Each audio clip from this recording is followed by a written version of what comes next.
I want you to think about goals and achievements that you've pushed for over the course of your career, over the course of your life. And when you didn't reach them at the deadline or at the goal point, at the calendar date that you told yourself you were going to reach them by, how did you feel? Well, back in 2000, let me try that again. Back in 2016, I I was pushing all the time. 2015, 2016, I always had unrealistic expectations of myself. I thought I could create courses in a week. Wrong. At that point, I had 1-year-old twins. Even though my husband was around and even though we had a nanny for a short while, there was no way that in a course of a week I was going to create a whole course. That was a little bit redundant, but I think you get my point. I wanted to write my book. I actually had it wasn't just one course that I was working on. This is hilarious. I called it the social media intensive because I saw that all over the internet, all these big gurus were supposedly making millions of dollars by teaching other people how to use social media platforms. Well, guess what I didn't know how to do? I didn't know how to use Facebook like I should have.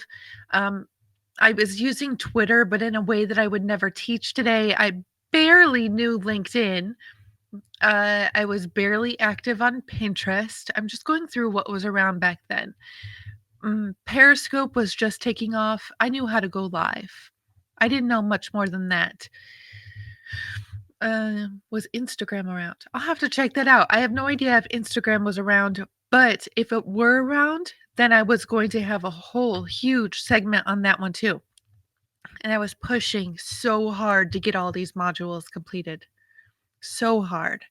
I remember sitting here at my desk one day recording a module on something to do with Facebook pages and breaking down in tears because I had another blooper. I thought that I needed to do it all perfect and that I needed to get through a whole take without a single blooper. I'll tell you that to this day, I can't get through a live without a blooper. I can't get through a podcast episode without a blooper. And I have learned to embrace bloopers rather than despise them. I understand that they are me. I mean, I almost came onto this video with a piece of toilet paper stuck to my shirt. In full transparency, we use toilet paper in our house instead of tissues because the kids don't empty the boxes out. They leave the toilet paper rolls alone. But, and I know this is off on a tangent, but I'll get back to it in just a second. I do have a cat who will flick the toilet paper rolls off my desk and then shred them all over the floor. Okay, back to what I was saying though. So the week that I finished recording the Facebook portion or one of the Facebook portions, I can't even remember now, that was 2015. Facebook did a major update. Everything that I had shown on these screen shares went poof because the Facebook business pages no longer look the same. And I remember sitting here, and I'm going to sit back for a second, staring at the ceiling and just shaking my head. I probably had tears running down my face because I had just gone through all that work. And my husband said to me, "Is this really what you want to be working on?" I said, "What do you mean? It's going to make us money." And he says, "Yeah, I understand that it's going to make us money, but you sound bored as all heck." Now, Facebook was the first module I had recorded, thank goodness.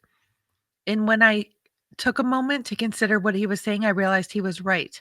Why would I want to put something out to the public that sounded like I was bored as all heck? Oh, I know why I'd want to do it then. I wanted to do everything in 2015 for money. 2012 to 2000 mid 2016 was all about money. I will touch upon what happened on a different day, a different video. So I stopped creating that. What I've learned since then is that everything happens when it's supposed to happen. Whatever you are working on, whatever you are working toward right now will happen when it is supposed to happen. Just this morning, I finally finished building out my own sales page for my new course, for my new program, Feel Good Funnels. And I I must admit that I was a little bit resentful over the weekend. Number 1, because I really wanted to be playing.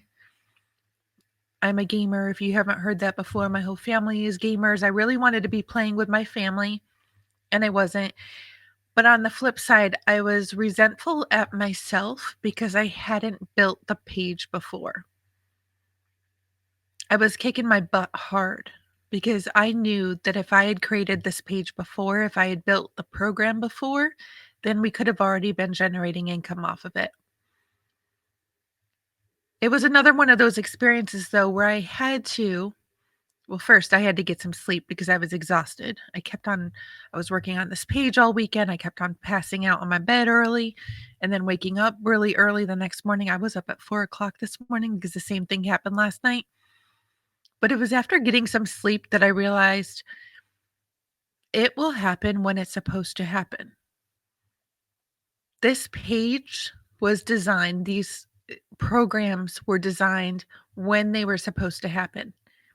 I didn't even have a name for these programs before 2000 end of 2018, and when the name hit me, and when I ran it past a friend and she said, "Yeah, that's awesome." At that point, I did buy the domain, but I didn't have the bandwidth to create the programs. I just realized I have 2 rolls of toilet paper on my desk. Um, I didn't have the bandwidth to create the programs. I was already overworked. I wasn't valuing myself. I didn't have the confidence to say no to people. I was saying yes left and right. I was already giving up my nights and weekends. It will happen when it's supposed to happen. At this present moment in my business, I love who I'm working with. I love knowing that I can say no or that I can extend my estimates for how long I believe a project will take. Whereas Kim of a year ago, 2 years ago would always say yes immediately and I'll have it for you tomorrow. Kim of a year ago or 2 years ago, 3 years ago would have already had 48 hours of work booked for tomorrow. Me, the Kim of today, I, grammar police, you can come in and comment if you want to. I won't say I can do it for tomorrow. I multiply it, all my work estimates by 4. I am tired of over-promising and under-delivering. I'm ready to I don't wanna say under-promise. Be realistic and over-deliver. It will happen when it's supposed to happen. If you are suffering from yes syndrome, you might be a yes ma'am or a yes sir. Stop. You know what? Nobody expects you to say yes all the time except for yourself. And number 1, people won't hate you if you say no. And number 2, they'll probably respect you even more. Your life does not revolve around other people, or it shouldn't. My life used to, but I wasn't making time for sleep. I wasn't making time for my family. I was overburdened with building everybody else's businesses instead of my own. This sales page that I finished building this morning is the first sales page that I have built for my own business since 2016. I haven't had the bandwidth since then because I was too busy saying yes to everybody else. I was trying to think of other examples of how it will happen when it's supposed to happen, and I know there's a whole ton of those types of examples in my life, but I know you can think of them as well. I know I can think of one right now. I'm working my way through writing my book, finally. If you haven't already heard of it, it's Chronic Idea Disorder: The Entrepreneur's Guide to Overcoming Idea Overwhelm. I've been pushing myself hard for 5 years to write this book, but it wasn't until last fall, earlier this year, that I felt comfortable writing it in my voice. I thought I had to write my book to meet the expectations of others. I didn't think about how I could write it in my voice and be entertaining, educating, and enlightening. If I don't put my voice into my book, I might as well go hire a ghostwriter. But until this year, I didn't have the confidence to do so. It will happen when it's supposed to happen. Take those unrealistic deadlines and time expectations off of everything on your to do list and allow yourself to be free. Allow yourself to really immerse your heart and your soul into your work, and it will happen when it's supposed to happen, how it's supposed to happen. I would love to hear your feedback on this video, so make sure to leave a comment down below. And at some point in the future, I will have a free gift for you as well. Not today, though. I'm Kim Sutton, host of the Positive Productivity Podcast, and I'm business and marketing automation mentor whose goal is to help entrepreneurs get out of overwhelm. If you've enjoyed this video again, I invite you to please leave a comment down below, like the video, and share it with anybody who would like it. And make sure that you like my page, subscribe to the page, and be notified when I post future content. Now, until Wednesday, when I come back for Work Smarter, Not Harder Wednesdays, I hope you go forth and make it a positive and a productive day.